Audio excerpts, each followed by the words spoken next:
아멘. 우리 신년 새벽 부흥의 둘째 날 예배에 나오신 여러분을 환영하며 축복합니다. 우리 서로 바라보면서 이렇게 인사 한번 나누었으면 좋겠습니다. 고난을 하나님께 맡깁시다.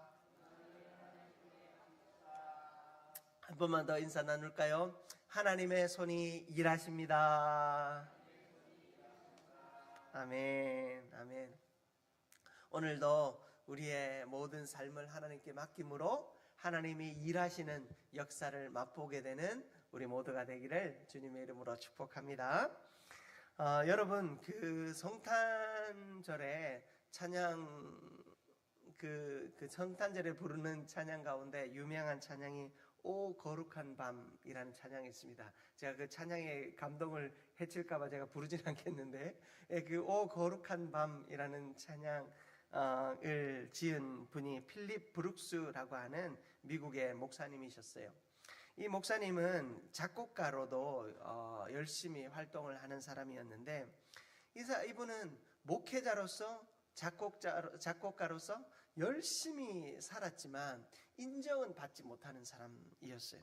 사람들이 그가 하는 설교를 들으면서 또 그가 지은 이 찬양을 들으면서 다들 하는 이야기가 뭔가 특별함이 없다. 당신의 설교에는 특별함이 없고 당신의 찬양에는 특별함이 없습니다 라는 이야기를 많이 들었다고 해요. 그래서 자기가 하나님 앞에서 설교를 하고 또 찬양을 작곡하는 것은 사실 하나님의 영광을 위하여 하는 일이고 하나님께 쓰임받기 위해서 하는데, 자기가 하는 설교마다 그리고 자기가 써내는 이 찬양마다 사람들이 감동이 없다고 특별함이 없다고 자꾸만 이야기를 하니 하나님이 나를 부르신 것이 맞는가라고 하는 깊은 회의감에 빠졌다라고 합니다. 그러던 어느 날 너무나도 마음이 지쳐버려서 어찌할 수 없을 때 성지순례를 가게 되었어요. 베들레헴에서 이 예수님이 태어나셨다라고 하는 이 마구간에 대한 이야기를 듣고 그것을 보면서 하나님 앞에 묵상합니다. 하나님 앞에 그리고 간절히 기도합니다. 하나님, 제게 주신 사명과 비전이 무엇인지 알게 하시고 제 삶을 통해 주님의 뜻을 이루어 주소서. 그가 간절히 구했던 것 첫 번째는 하나님, 내가 하나님의 비전을 알게 해주십시오. 하나님이 나를 통하여 역사하시는 일을 하나님 내가 보게 하여 주옵소서. 하나님의 뜻이 무엇인지, 하나님이 나를 이렇게 세우신 이유가 무엇인지 알게 하여 주옵소서 기도했어요. 두 번째 기도는 뭡니까? 내 삶을 통해서 주님의 뜻이 이루어지게 하여 주옵소서. 내가 하는 이 설교와 또 내가 지어내는 이 찬양을 통하여서 주님의 뜻이 이루어지게 하여 주옵소서. 그는 마치 이 마구간에 처음 태어난 예수 그리스도가 하나님의 뜻에 온전히 순종하여 자신의 힘으로는 아무것도 할 수 없었던 그 아기 예수의 모습을 묵상하며 스스로 아무것도 할 수 없으니 하나님의 비전을 깨닫게 하여 주시고 하나님의 뜻이 나에게 이루어지게 하여 주옵소서. 간절히 기도했습니다. 그리고 그 기도 가운데 써내려간 찬양이 오 거룩한 밤이라고 하는 찬양이었습니다. 여러분, 그리고 그 찬양을 통하여서 오늘날도 수많은 사람들이 사랑과 희망을 선사하는 도구로 이 찬양을 사용하고 있고 하나님이 찬양을 통해 많은 영광을 받으셨습니다. 여러분, 삶의 고난과 좌절이라고 하는 것은 우리로 하여금 우리의 인생을 하나님께 맡기는 도구가 되게 하십니다. 여러분, 내가 고난이 있고 고통이 있을 때, 내가 좌절에 빠졌을 때 비로소 내가 하는 모든 일을 점검하게 돼요. 참 사람은요 너무나도 약한 것 같아요. 내가 잘 되고 또 형통한 것 같으면 내 삶을 돌아보지 않아요. 어떤 삶을요? 하나님과 나 사이의 삶을요. 하나님으로부터 쓰임받는 나의 삶과 하나님이 부르시는 나의 삶과 하나님이 인도하시는 나의 삶을 돌아보지 않는 것 같아요. 내 삶이 승승장구하면 자꾸만 내가 뭘 할 것인가를 생각합니다. 내가 뭘 할 것인가. 내가 뭘 하는 것까지는 너무나도 좋은데 내가 하는 일에 하나님이 점점 없어져요. 하나님보다 앞서가는 거예요. 성령보다 앞서가는 거예요. 저는 CCC라고 하는 선교단체에서 대학 생활을 보냈는데요. 그 CCC의 그 모토가, 사역 모토가 뭐냐면 하나님보다 성령님보다 앞서지 말자. 모든 예배가 끝날 때 외치는 구호가 그거예요. 하나님보다 성령님보다 앞서지 말자. 여러분, 하나님이 앞서 행하셔야 하고 성령이 앞서 행하셔야 돼요. 제가 다음 세대들을 위해서 한 번도 빼놓지 않는 기도가 있습니다. 하나님께서 우리 자녀들에게 은혜의 대로를 여시되 그 대로를 이 자녀들이 앞장서 가는 것이 아니라 하나님께서 앞장서 이끌어 달라고. 우리 자녀들의 삶에 하나님이 이 비탈길과 그 굽이친 고불고불한 그런 계곡길을 내시는 것이 아니라 은혜의 대로를 내실 길을 구하면서 그 대로에 자녀들이 교만하지 않고 하나님 앞에서 자신들 마음대로 욕심대로 행하지 않고 하나님이 앞장서 행하여 주시고 하나님이 동행하여 주시기를 늘 기도합니다.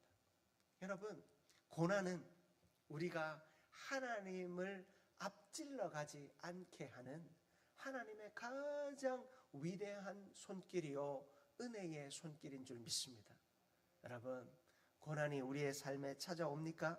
그렇다면 그 고난 때문에 슬퍼하기보다 그 고난으로 인하여 하나님보다 앞장서 있지는 않는지, 내가 하나님을 제쳐두고 내 욕심대로 일하고 있지는 않는지를 돌아보게 되는 우리 모두가 되기를 주님의 이름으로 축복합니다. 여러분, 첫 번째로 오늘 우리가 살펴볼 것은 고난은 하나님의 손길을 깨닫게 한다라는 사실이에요. 여러분, 창세기 39장 21절입니다. 오늘 우리가 읽은 말씀이죠. 여호와께서 요셉과 함께 하시고 그에게 인자를 더하사 간수장에게 은혜를 받게 하시매. 여러분, 하나님께서 요셉과 함께 하셨다라고 기록하고 있어요. 하나님이 요셉과 함께 하실 때 그에게 무엇을 더하여 주셨습니까? 인자를 더하여 주셨습니다. 여러분, 하나님의 인자한 손길을 우리는 언제 맛볼 수 있는가? 고난 가운데 있을 때 맛볼 수 있습니다. 여러분, 우리 자녀들을 보면 자녀들이 별로 아프지도 않은데 꾀병을 부릴 때가 있습니다. 여러분, 꾀병을 부리는 자녀들 이유는 한 가지입니다. 무엇입니까? 나를 사랑해 달라는 거잖아요. 나를 불쌍히 여겨 달라는 거잖아요. 와서 나를 한번 안아주고 나의 마음을 한번 헤아려주고 내 이야기를 들어달라는 것이 그 꾀병 부리는 자녀의 마음의 소원입니다.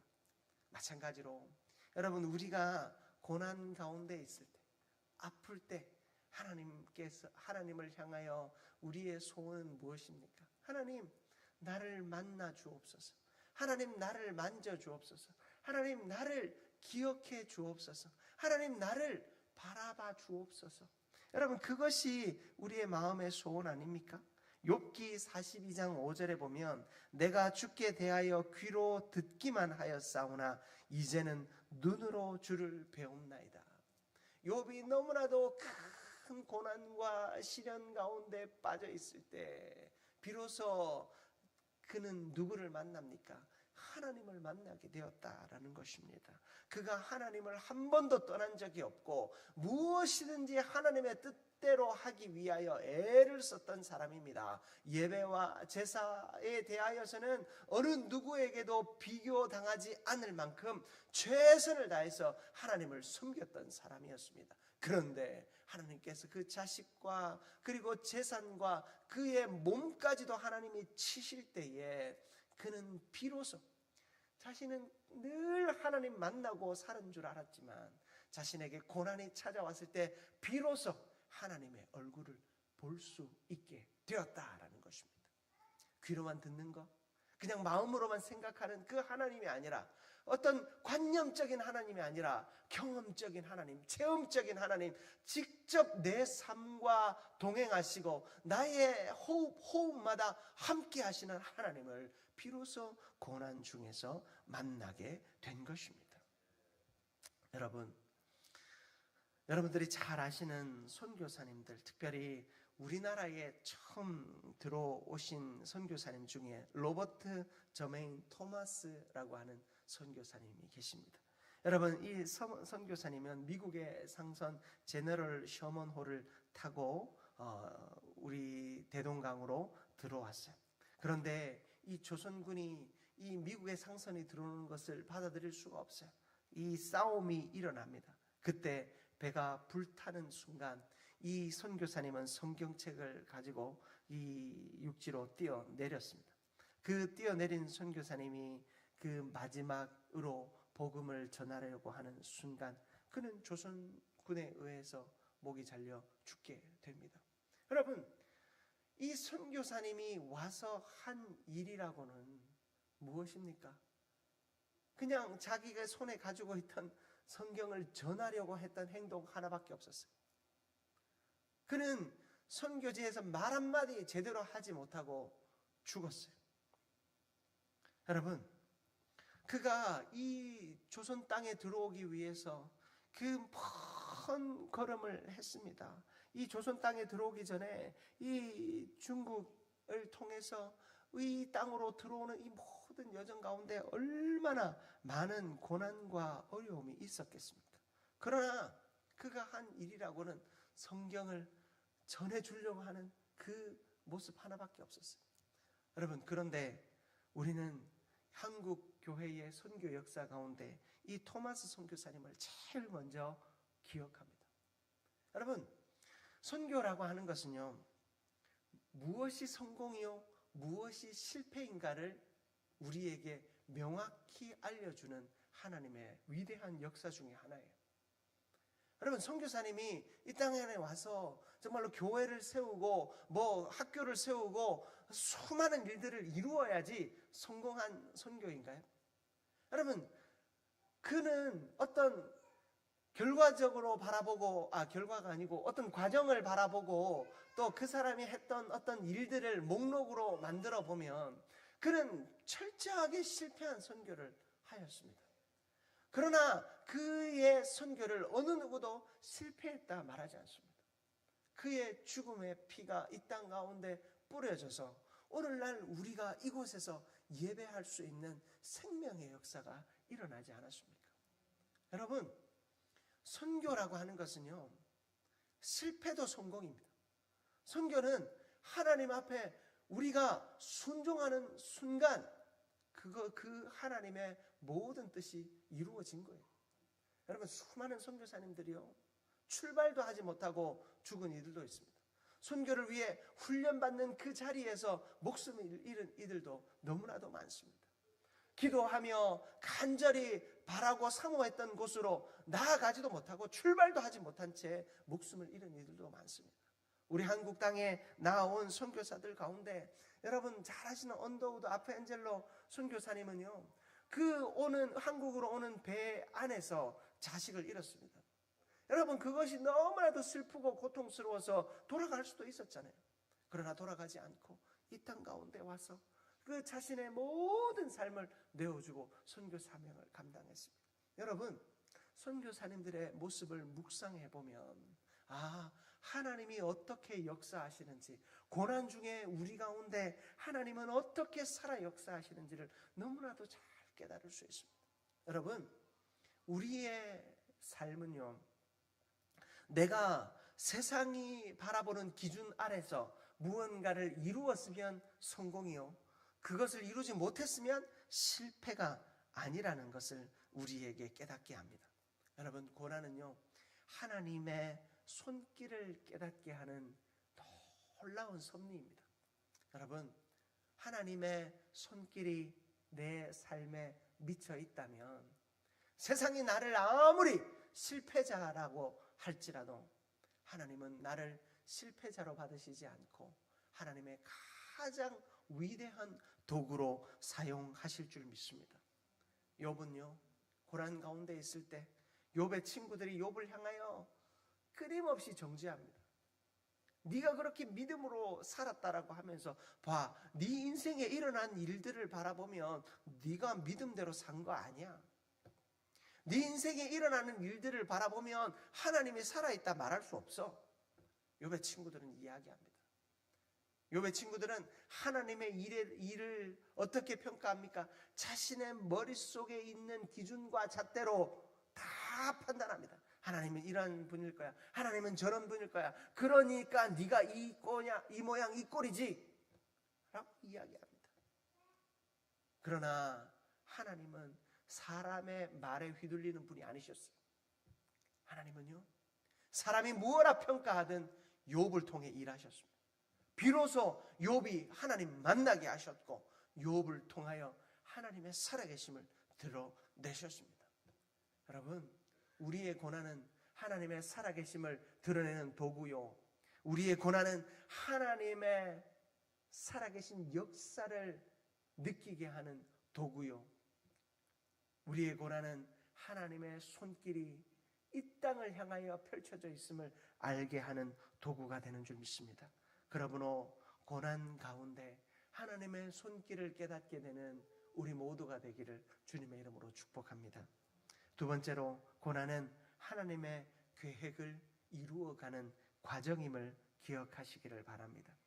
여러분, 우리가 읽지는 않았지만 이 창세기 40장 8절에서 13절의 이야기를 보면 이 요셉이 감옥에서 술 맡은 관원장과 떡 맡은 관원장의 꿈을 해석하는 장면이 나옵니다. 결국 떡 맡은 관원장은 죽음을 당하였고 술 맡은 관원장은 복권되는 이야기가 그 꿈에서 요셉이 해석해 준 이야기이지요. 여러분, 이 요셉이 감옥에 들어왔어요. 감옥에 들어오는 과정도 억울한 일입니다. 이 자신의 주인이었던 보디발의 아내의 유혹을 그는 단호하고 분명하게 뿌리친 것밖에 없었어요. 모든 삶에서 최선을 다했고 그는 주인이 종입니다. 한낱 노예입니다. 여러분, 유급 직원이 아니고 그냥 저 이방 나라에서 잡혀온 노예였어요. 그 노예에게 자신의 아내 외에는 맡기지 않은 것이 없을 만큼 그 집안의 모든 일을 다 맡겼어요. 여러분, 어지간한 신뢰로 그게 가능이라도 한 일입니까? 당시의 노예는요, 주인의 그냥 재산이었어요. 재산. 쓰다가 소모되면 버리고 불만 있으면 기분 나쁘면 죽일 수도 있는 것이 노예였습니다. 주인은 노예와 눈도 마주치지 않습니다. 왜? 인격으로 대하지 않기 때문에. 그런 요셉을 하나님은 보디발의 집에서 그 가정의 총무가 되게 하셨어요. 그런데 요셉은요, 순식간에 감옥에 갇히는 신세가 되었어요. 그러나 그 감옥에서도 그는 신실함을 잃지 않았어요. 그러자 하나님은 어떻게 해요? 그와 함께 하셔서 인자를 더하시고, 하나님이 그에게 인자를 더하시니 간수장에게 무엇을 입게 하셨습니까? 은혜를 입게 하셨어요. 그래서 그 간수장으로 신뢰함을 얻어서 이 간수장이 그에게 모든 거 맡겼어요. 여러분, 23절을 한번 보십시오. 23절 제가 한번 읽어드릴게요. 간수장은 그의 손에 맡긴 것을 무엇이든지 살펴보지 아니하였으니 이는 여호와께서 요셉과 함께 하심이라. 여러분, 참 이런 사람이 있다면 얼마나 좋겠습니까? 한번 지시하고 맡긴 것에 대해서는 돌아볼 필요가 없대요. 돌아볼 필요가 없을 정도로 확실한 사람이었어요. 요셉은요, 확실한 사람이었고 확실한 신뢰를 주는 사람이었어요. 그 이유가 뭡니까? 하나님이 그와 함께 하셨기 때문이었어요. 하나님이 그와 함께 하실 때 그는 자신에게 맡겨준 일을 신실하게 감당했어요. 여러분, 그가 하나님 안에서 신실하게 그 일들을 감당할 때 하나님도 그를 신실하게 사용하셨어요. 하나님이 그를 통하여 하나님의 역사를 신실하게 이루어 주셨습니다. 여러분, 그 사람의 진가는 언제 드러나는가? 고난의 순간에 드러나는 줄 믿습니다. 그 사람의 신실함은 언제 드러나는가? 고난의 순간에 드러나는 것입니다. 모두가 힘들어하고, 모두가 하기 싫어하고, 모두가 불편해하고, 모두가 억울해하는 그 순간, 여러분, 신실한 하나님의 사람은 바로 그때 진가가 드러나게 되는 것입니다. 요셉은 그 고난의 자리에서 신실했습니다. 고난의 자리에서 하나님 의지하고 하나님 바라보았습니다. 그럴 때 하나님은 그 고난의 자리가 하나님의 계획을 이루어가는 과정으로 삼아 주셨습니다. 사랑하는 성도 여러분, 우리의 삶에 어떤 고난이 임합니까? 여러분은 어떠한 고난의 자리에 처해 있습니까? 여러분, 그 고난의 자리가, 그 시련의 자리가, 그 시험의 자리가 하나님의 계획이 이루어지고 있는 과정, 그 자리임을 기억하는 저와 여러분들 되시기를 바랍니다. 여러분, 우리의 믿음은 어디에서 드러내야 합니까? 바로 그 자리에서 드러내야 하는 줄 믿습니다. 고난이 왔을 때 하나님을 향하여 불평하고, 고난이 왔을 때 그 자리를 박차고 떠나버리는 인생이 아니라 고난의 자리에서 더 묵묵히 주를 위하여 헌신하고, 고난의 자리에서 더 묵묵히 주를 향하여 엎드리는 자가 되므로 그 고난의 순간에 하나님의 놀라운 역사가 이루어지는 우리 모두가 되기를 축복합니다. 여러분, 다윗은요, 사울의 추격을 받았어요. 다윗이 사울의 추격을 받은 때는 언제입니까? 하나님이 다윗을 왕으로 세우시기로 작정하시고 그에게 기름을 부으신 때, 하나님이 그에게 기름을 부으신 그 순간부터 고난이 찾아오기 시작했어요.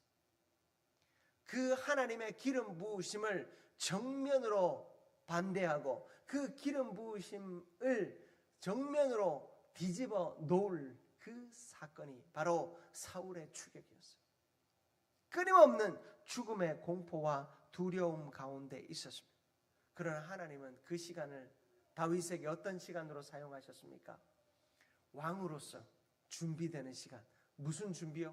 다윗에게는 용맹함, 이미 준비가 끝났어요. 여러분, 다윗은 이새의 집안의 막내였어요. 그 다윗이 그곳에서 이새의 집안에 양을 치면서 양을 공격하는 곰과 사자의 입을 찢어 죽일 정도로 그는 용맹한 사람이었어요.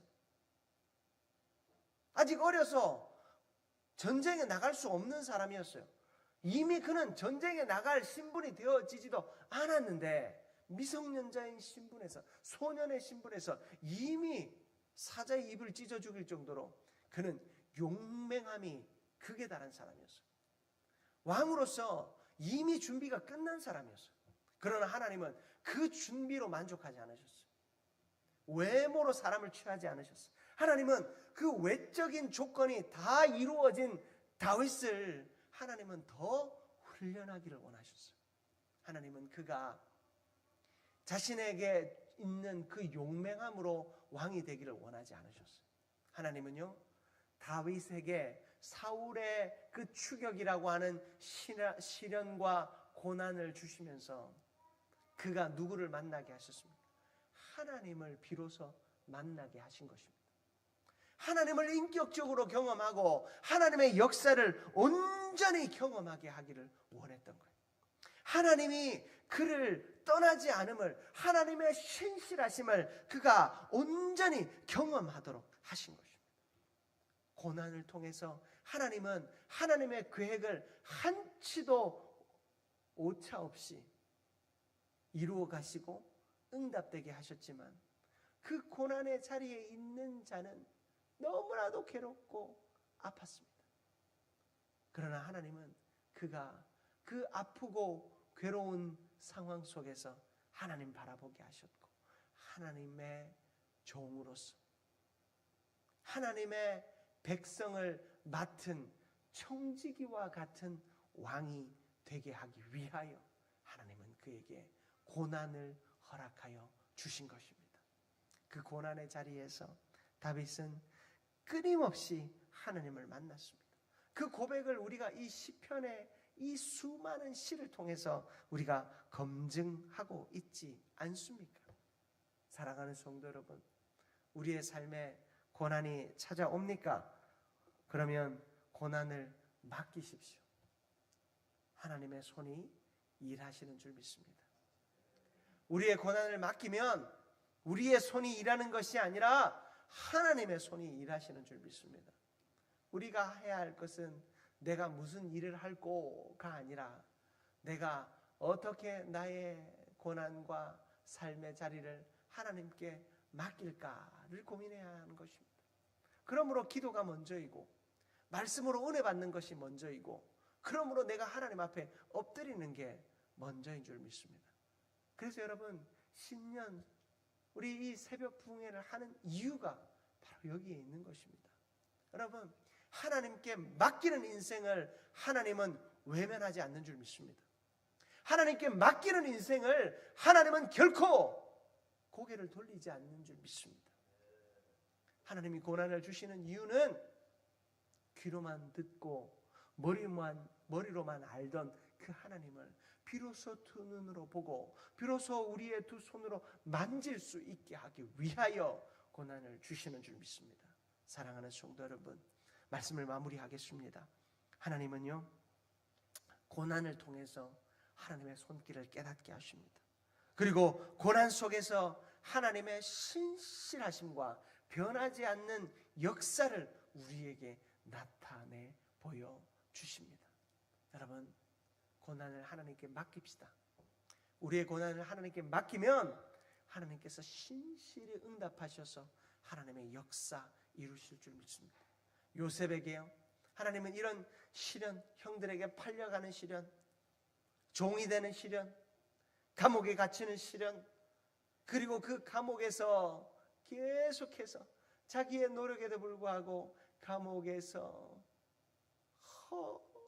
허송세월하는 것과 같은 그 인생의 고난 앞에서 결국에 하나님께서 일하실 때 하나님은 그가 잠깐 만났던 인연의 사람 누구요? 술 맡은 관원자 그 사람을 통해서 그를 왕 앞에 서게 하시고 왕을 만나 왕의 꿈을 해석하고 그리고 그 왕으로부터 총리가 되는 역사를 경험하게 됩니다. 그리고 그 총리가 된 그는 이스라엘을 구원할 뿐만 아니라 세계 열방을 구원하는 사람이 되었습니다. 여러분 하나님께 맡기십시다. 우리의 고난을 하나님께 맡기십시다. 하나님께서 신실히 일하실 줄 믿습니다. 고난을 맡김으로 하나님의 손이 일하는 그 은혜를 경험하게 되는 우리 모두가 되기를 주님의 이름으로 축복합니다.